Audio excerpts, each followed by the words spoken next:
All right, let's take ourselves for a little stroll down to the 666th district of Babylon.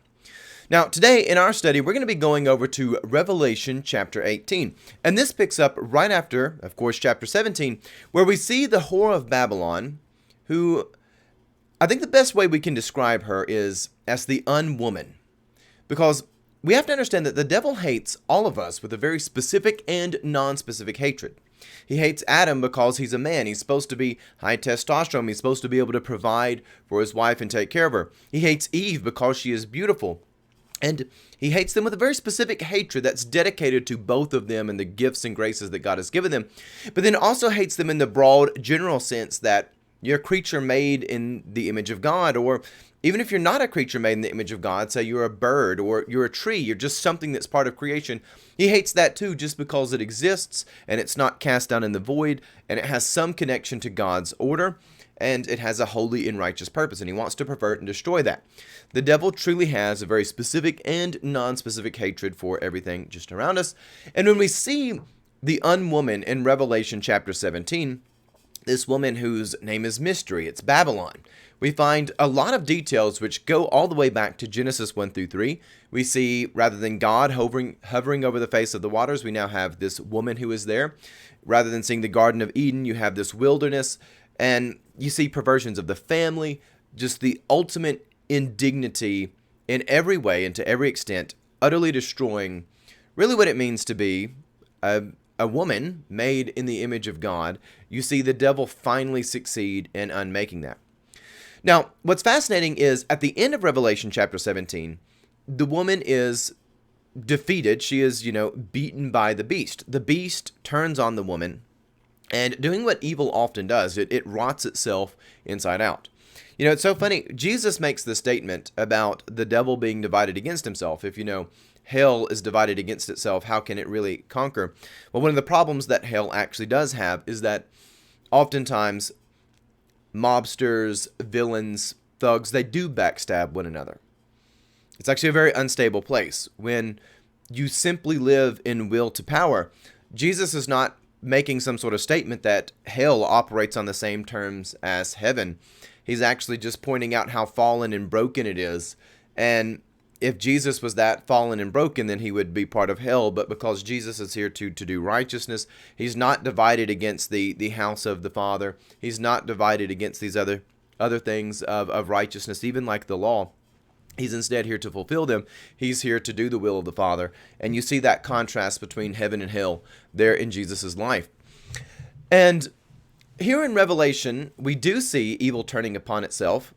The state of Babylon, which is a city, there's also the unwoman, but then the city side of things, it's a very unstable way of living. And today, as we get to Babylon, we're going to be talking about the 666th district. And that's the name that I've given to kind of the concept and kind of red light district in all of our minds. But there's also some very specific elements that we find within the Bible about this subject. Because there is this kind of final cataclysmic society that we pine for. You do find that really there is an entropy. There's a snowball effect of destruction that goes on throughout history. It kind of looks like a tidal wave that's coming towards the shore to destroy a city. There are moments where it's really high, and if you're a ship who meets the peak of it, man, it'll destroy you really bad. There are other times where you kind of get in the hollow of the wave where you're down below it, and if you're unfortunate, maybe it's going to come over and crush you. Well, maybe if you're in the hollow behind the wave, it might be a little bit different. But we see this wave coming closer and closer to the shore. And throughout time, whether it be within a given society, the grand scope of humanity, we do see that the evils that we get into, the ideas that we come up, they get to be more and more degenerate. The scope of our evil seems to grow across time. Now, that doesn't mean that people haven't always had wicked ideas and things of that nature. But what we see beginning with simply the devil corrupting Eve in the garden now has the unwoman who is now corrupting all the kings of the earth, and no nation is exempt. There's a single conspiracy that now covers the whole land. And people are unmade. They're made into a monster. We used to describe things in our society as degeneracy. whether it be going to prostitutes, drinking alcohol, drugs, that sort of thing, just kind of lifestyles that don't have a lot of aspirations, but you're just living for pure sensory things. We used to describe this as degeneracy. And of course, the word degenerate, you generate something, you make it. A degenerate is someone who is unmade. We find that the devil always wants to unmake us. Sin, of course, unmakes us. It turns us into a monster. There's a lot of things that we do that we think that we want that come to unmake us, but they all originate from lies that we choose to like, some lies that we create on our own, some lies that are whispered in our ear, and it's a serious, serious problem. So let's jump right into Revelation 18. Now, the plot of this chapter, because we've been studying the plot of Revelation, the plot of this chapter can actually be stated quite simply. Babylon and all the monstrosities therein, they are defeated. An angel declares its defeat, and God's people are given a warning to leave. Yet, all the same, people lament over the fall of Babylon. It was the delicious source of corruption and jeer. In our study today, it's not just going to be looking within the Bible and seeing what's going on there in Revelation, but I also want to step back and see how our psychology as fallen creatures always wants the 666th district of Babylon. The more we act like we don't want to be there, the more we're lying to ourselves. Only with knowing God and loving God can we actually have our whole body, our whole being, our heart, our mind, and soul be restructured so that we're actually moving away from that. So, whether we're people who crave the gross sins, and there's a lot of gross sins out there that we tend to fall for, or we like our, sins to be those fine-sounding falsehoods, which wear a nice shirt. I was at a funeral earlier today, so I'm a little bit dressed down from that. Whether you like to have your lie in a suit and tie, it is all the same destructive. Okay, so let's read Revelation 18. Revelation 18 begins saying, "And after these things I saw another angel come down from heaven, having great power, and the earth was lightened with his glory." Again, these angels, which we need to spend more time just appreciating how awesome angels are. And there's a little bit of a sales pitch. If you want to go to CastBox and do a search for The Voyage of the Mercy, I have a book written on there. One of the main characters is an angel, though he doesn't really look like what we would think of with wings and stuff like that. He's a little bit more, I'll let you go find out. But we need to understand just the glory and the might of angels. They really are a very high-T creature. You look in there in the book of Hebrews, and you learn this early on. And when this angel comes down, the whole world is dark. It's been darkened by wicked ideologies, lies. The beast has come out of the sea. People are worshiping it. All the nations have conspired together for evil. No one can really have anything in life unless they go along with the evil. There's these big lies, these big scams going along the world. And we got to understand, people will be scammed into it. People will like their disgusting idol. They will go along with it. And you will be told, unless you go along with the lie, you can't buy, you can't sell, you can't trade. But as with all real evils, it will ignore the truth. It'll ignore the good. So you'll oftentimes be given a manipulative lie. So there's always a legitimate justification to go along with it. Like, oh, well, you need to worship the beast. You need to have somebody controlling the whole earth. You need to listen to the experts. You need to listen to the smart people who know better than you and go along with this, or else you can't buy, sell, or trade, and you will be, smote. We find that this happens, so the whole world is dark. But when this mighty angel shows up, a light is cast over all the earth, and it's just, you see that battle between heaven and hell. You see that beautiful dominion which belongs to heaven. Once it is cast next to the depravity of the earth, it just shines with such glory. There's a whole sermon to be had just on Revelation 18:1. This the raw fact of this angel. The beast is blasphemous. And even before it says any words out of its mouth, or mouths, however you want to classify that, the beast is wearing blasphemy as style. Before words are coming out of his mouth, it's blasphemous. There's a popular video game out right now called Elden Ring.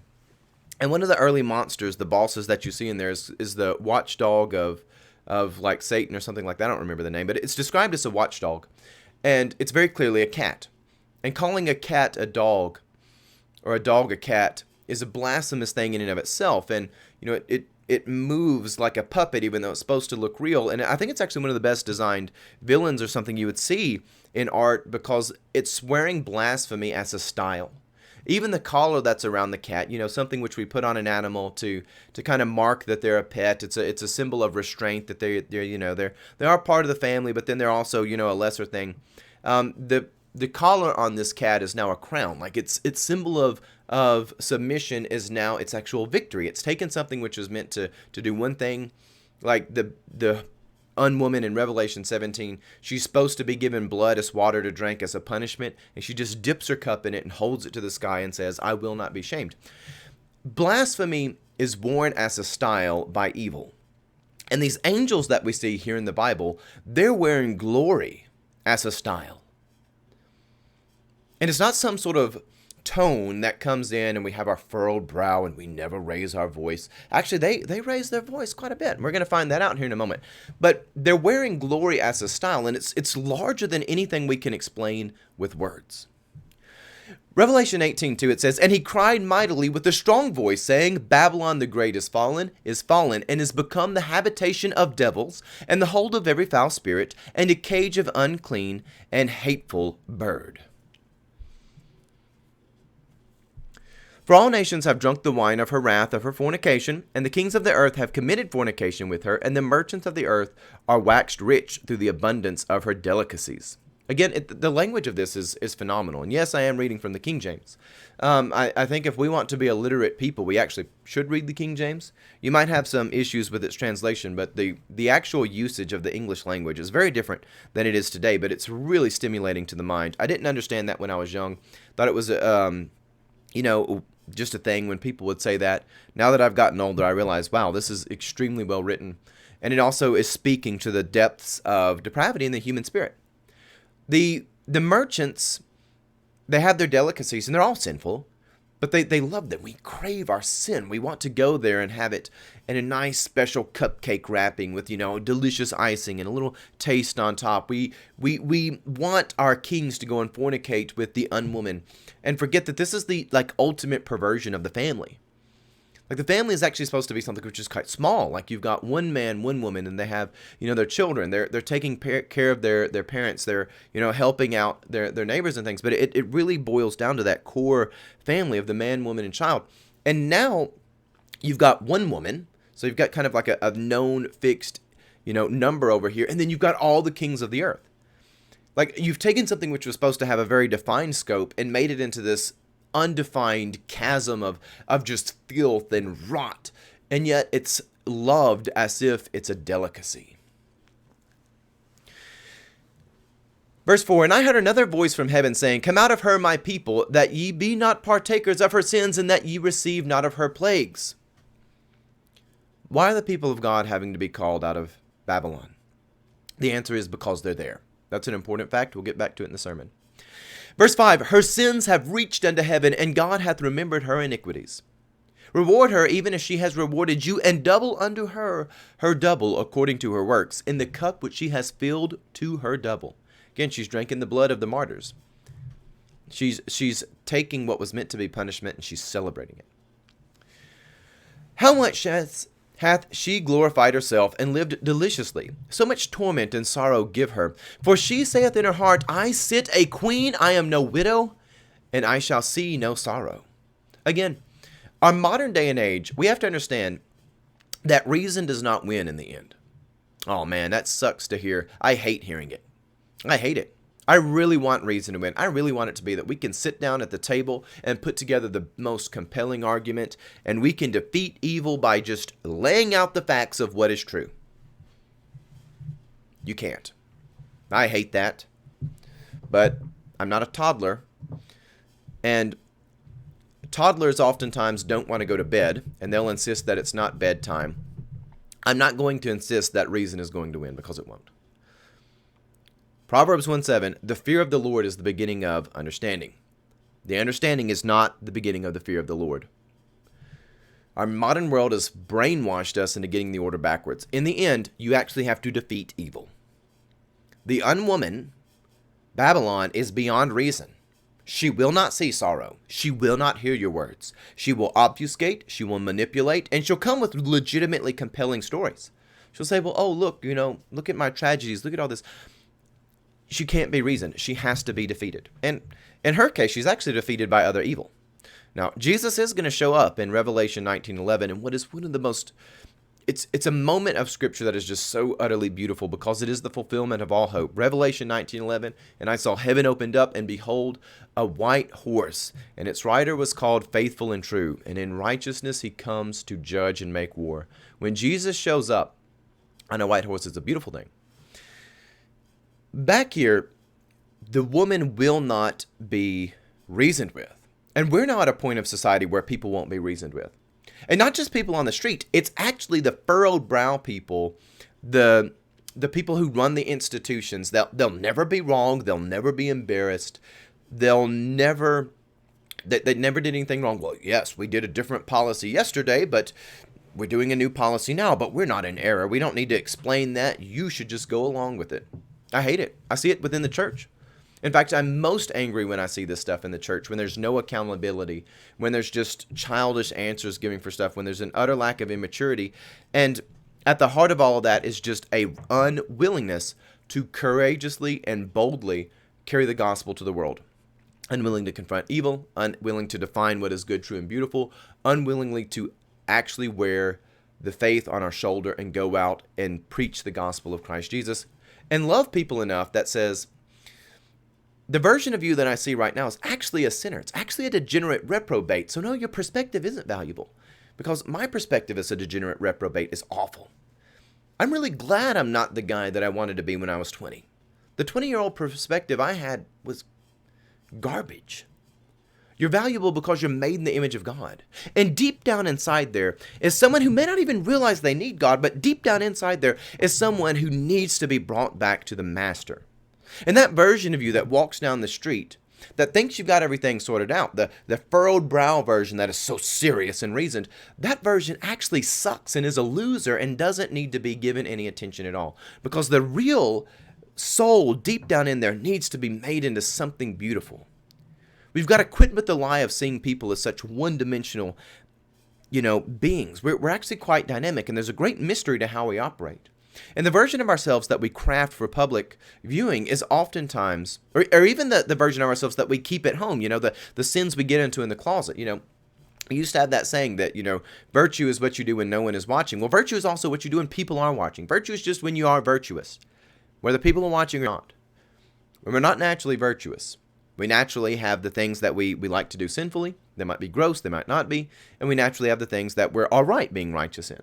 We have our different proclivities. And we're not valued because we have a different perspective. We're valued because we're unique before Almighty God. Jesus is the one. He has a book of life. He's got names in it. There are names that are blotted out of it. There are names that are kept in it. Jesus has a name for every soul that has ever been conceived.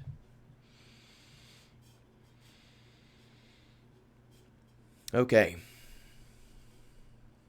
Verse 8. Her plague shall come on her in one day, death and mourning and famine, and she shall be utterly burned with fire.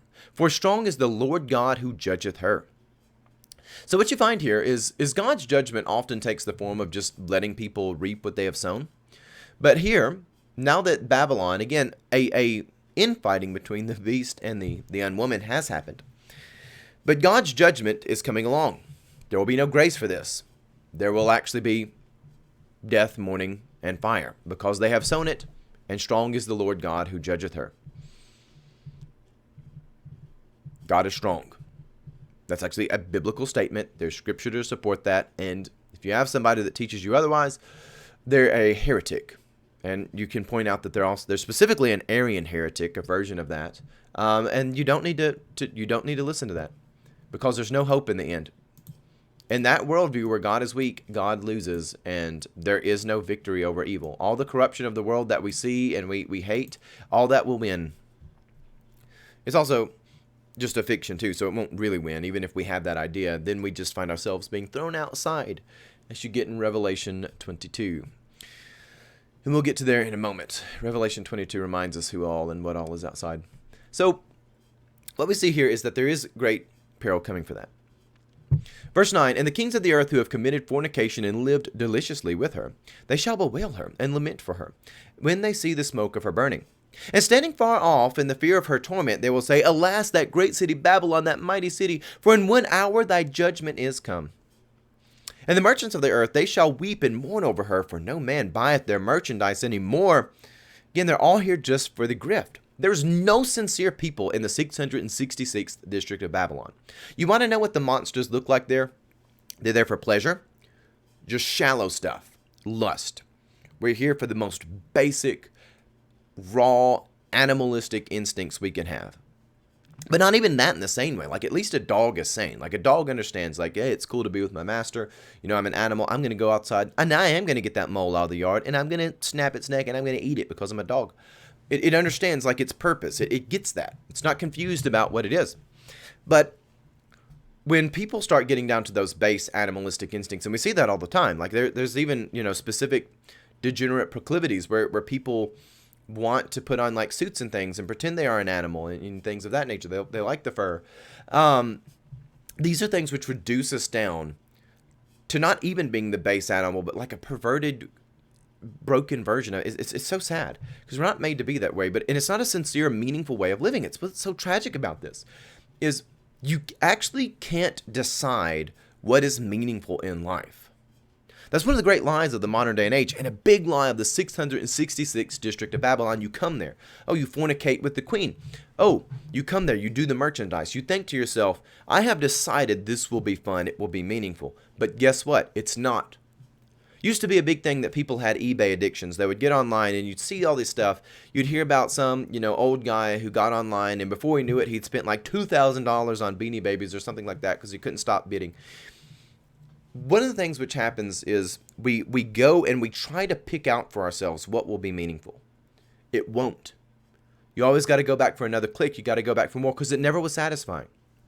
One of the things that I learned as a kid, when I was a small child, I don't even know how it happened, but somehow my family picked up on the fact that I liked cinnamon. And they started buying me like cinnamon gum, like, oh, we're going to get cereal. We'll get Cinnamon Toast Crunch for Dylan because he likes cinnamon. And all throughout my life, people were like, yeah, we know he loves cinnamon, and we're going to have cinnamon for him. And, you know, I'd oftentimes make a reference about cinnamon. The thing is, I've never liked cinnamon. As a child, I didn't like it. I hated it. But somehow my family got this idea that they did. And when I was real little, I didn't know how to explain to them I didn't really like cinnamon, and I wasn't going to be rude. Actually, you know, for whatever reason, I've been rude about other things, but I was never rude about that. But what I found out over time is there was more meaning in people thinking that I liked cinnamon than me organically and naturally liking cinnamon. There was something outside of myself that had more meaning in it. You know, I didn't think I would ever want to become a pastor. Now, there's such joy in this.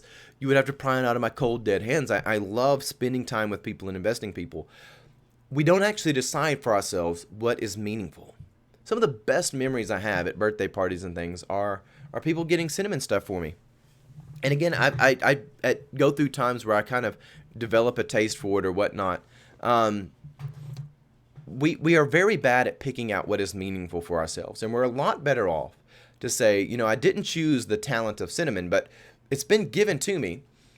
Why don't I actually go along with it and see how much meaning is actually there in the end? And that'll make for a lot better life than if you are a kid who says, I hate cinnamon, and you refuse to go along with it. People thought Babylon would give them joy. It gave them instead jeer, kind of the antonym to joy in my lexicon. Jeer. Verse 12, the merchants sold gold, silver, precious stones, pearls, fine linen, purple and silk, scarlet, and fine wood, and all manners of vessels of ivory, and all manners of vessels of the most precious wood, brass, iron, and marble.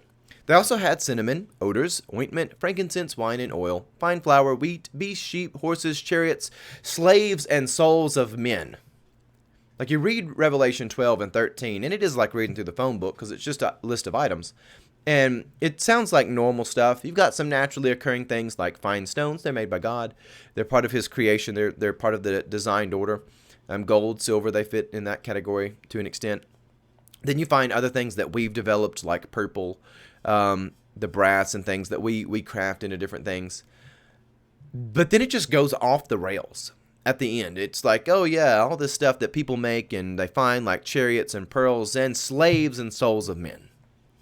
It's very interesting very interesting that the distinction is drawn between the spirit of man itself, the soul, and then actual slavery.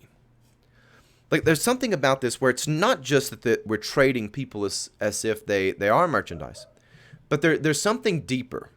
Like the very psyche of people, the very soul of people, we're here to trade in that as well. And as strange as that sounds, you might wonder, well, how do you do that? Well, it's actually quite simple. We see it right now in our society, the way that even children are preyed upon. They literally are groomed for things. We have no shortage of issues in our society, whether it be the pride, sexual degeneracy, abortion.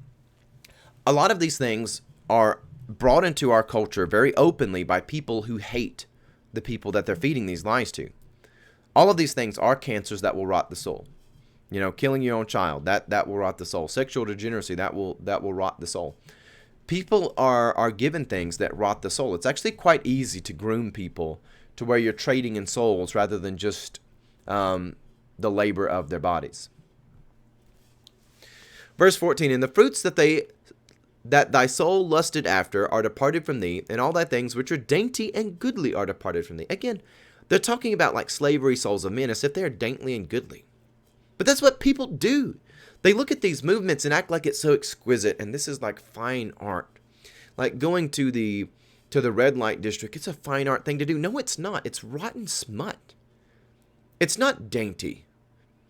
It's not goodly, which is a word we don't use much in English anymore. I love it when you see like a baby described as a goodly child. I love that. Nothing that they're doing here is dainty or goodly. It's disgusting and revolting. But nonetheless, verse 15, the merchants of these, which were made rich by her, they stood far off, in the fear of her torment they were weeping and wailing, saying, Alas, alas, that great city, that was clothed in fine linen, and purple and scarlet, and decked with gold and precious stones and pearls. For in 1 hour such great riches is come to naught. And for every shipmaster, and all the company and ships, and every sailor, as many as made their trade by sea, they all too stood far off, and cried when they saw the smoke of her burning, saying, What city is like unto this great city?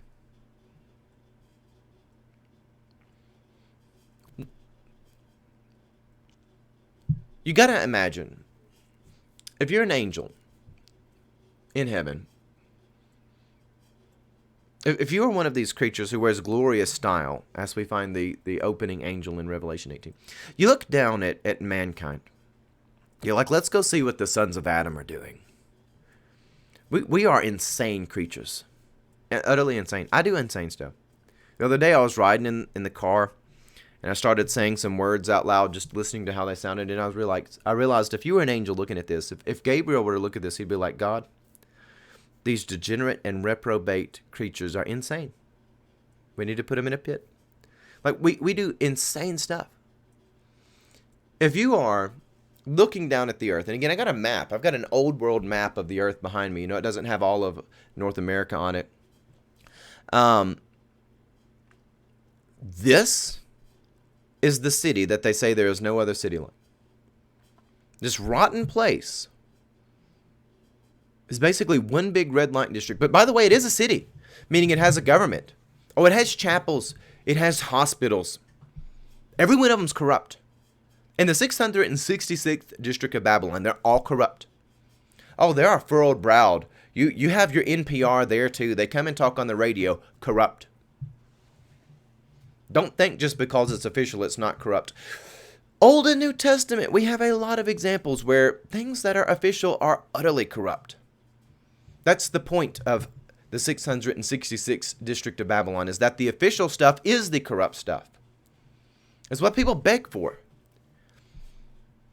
They don't want to go out and see the beautiful mountains. They don't want to go see, the glory of a sunset as it comes down over the beautiful plains of God's green earth. They don't want to go out and even look at the beauty of the sea and the mystery of the animals there. And they don't want to look at all that stuff and marvel. The stuff that, we have paintings of, that when people go out and have landscape, when they want to have art, they're so stimulated by these scenes, they want to capture them, even though you really can't in a painting, but we're moved by the colors, all of these glorious things. They don't care about that. Instead, they look at this disastrous, revolting city and say, what place on earth is there like this?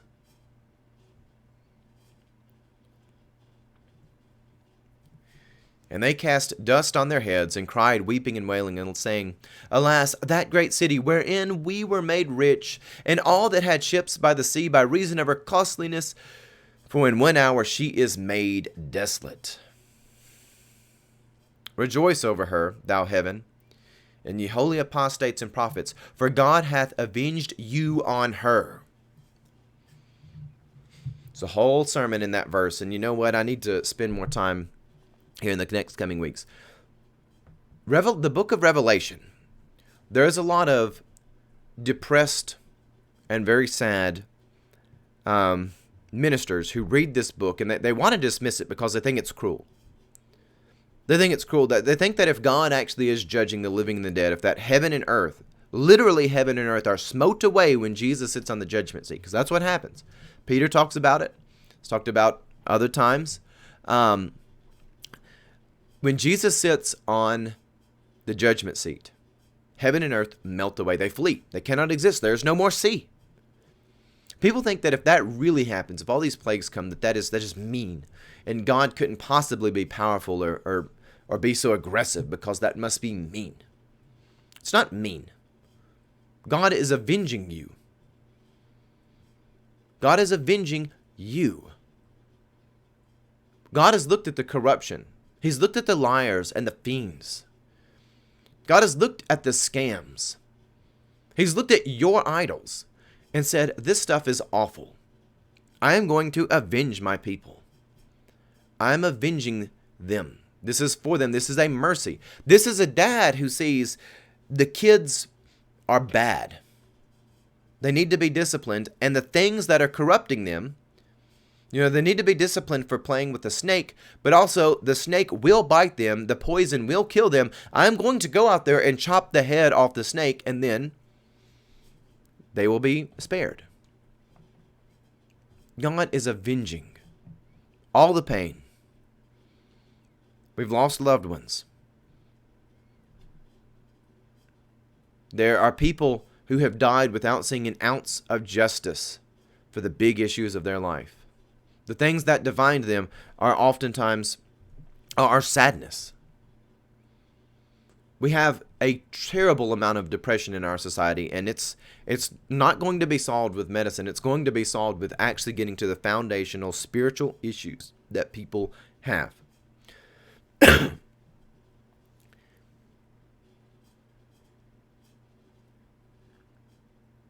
God is avenging people. He's bringing justice. Rejoice when Babylon is fallen. And a mighty angel took up a stone, and it was a stone like a great millstone, and he cast it into the sea, saying, Thus with violence shall the great city Babylon be downthrown, and shall be found no more at all. And after the voice of harpers and musicians, and of pipers and trumpeters, shall be heard no more at all in thee. There will be no craftsman, or whatsoever craft he be. There shall be found no more any more in thee, and the sound of the millstone shall be heard no more in thee. This was a full society. Businesses, governments. It was all corrupt. It was all corrupt. Kings, when we're talking about kings, we're talking about governments, bureaucrats. People who lord over you like they're your betters.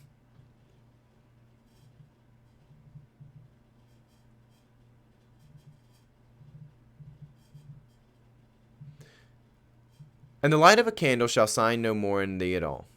The voice of the bridegroom and of the bride shall be heard no more in thee. For thy merchants were the great men of the earth, for by thy sorceries all nations were deceived. I had to pause before reading that because I was thinking. I thought to myself, do I want to say this online? Yeah, I do. We got a lot of ministers out there, preachers, who want to tell us, we have to do with whatever the government says because, Romans 13 is about establishing God's design. God partitioned us up. Go back, read Genesis 11. If there's no limit to human, global order, you get corruption. There's no limit to the evil. God breaks us up. He says there'll be kings that are over nations. That's the design. You've got somebody who's accountable, and they have a limited amount of power, and if they get out of hand, it's all limited within that circle. You give honor to who is due, just like a wife should give honor to her husband and children should give honor to their father. I wonder how many of these pastors that say, we have to go along with whatever a government says, how many of them actually say, a wife should go along with what her husband says? I wonder what the overlap of that group is.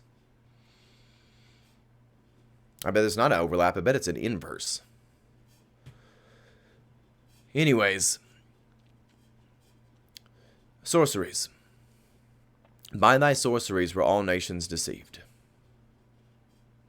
What is sorcery? Do we have sorcery in our world? Does anybody ever use words? Words that aren't actually properly connected to reality, like lies, maybe a manipulated, biased telling of a story. Does anybody ever use words to try to influence the world? Anybody ever done that? Oh yeah, sorcery. What's crazy, we probably think in our modern day and age, think we're beyond sorcery or believing in it. Sorcery is more real now than it probably ever has been in human history. People use words all the time. They'll put out a headline. Utter lie, but yet it'll shape the world. People react to it. People will obsess over it. Sorceries are the way that nations are deceived. And when I read sorceries, I just think of headlines, news articles, corrupt doctors, people writing articles in medical journals saying ridiculous things about biology that are obviously untrue. They're sorcerers. They're trying to conjure reality based on their words. And in her was found the blood of the prophets and of saints and all that were slain upon the earth. Wow. It took me 37 minutes to read that chapter and haven't even got to my sermon notes.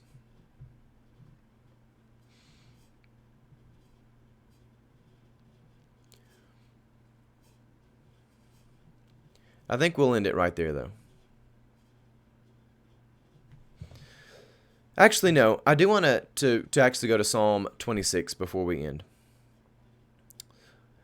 And I encourage you to go and read Psalm 26. Its opening statement says, "Judge me, O Lord."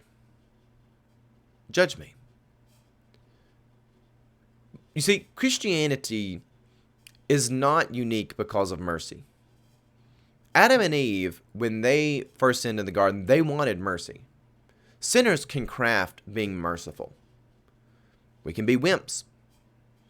We can see somebody do evil and lack the courage to punish that evil. We can come up with mercy. What Christianity did is it brought mercy and severity together.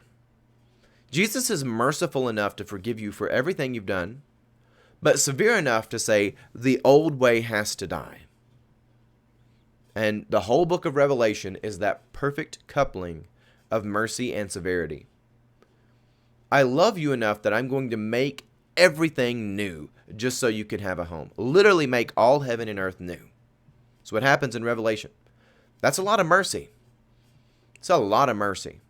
But severe enough that says all that stuff that deceived you in the past, all the things which led you astray, all those things which tempted you, even the people who were unrepented, the angels who fell and they too were unrepented, all of those things have got to be damned into hell. Death itself is now going into the lake of fire. Your family was taken from you. I will build a new heaven and new earth where you can be with your family again.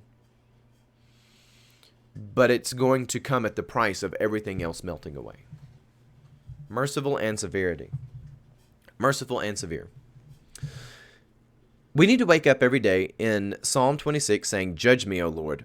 Actually judge me. Judge me right now. Try my character right now. I have walked in mine integrity.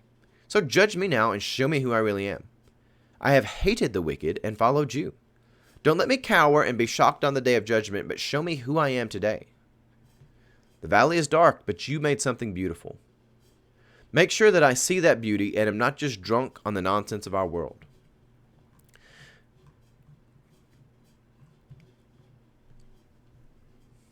That should be our prayer every day. With that, thank you for joining me. I'm Pastor J. Dylan Proctor. God love you, and have a blessed day.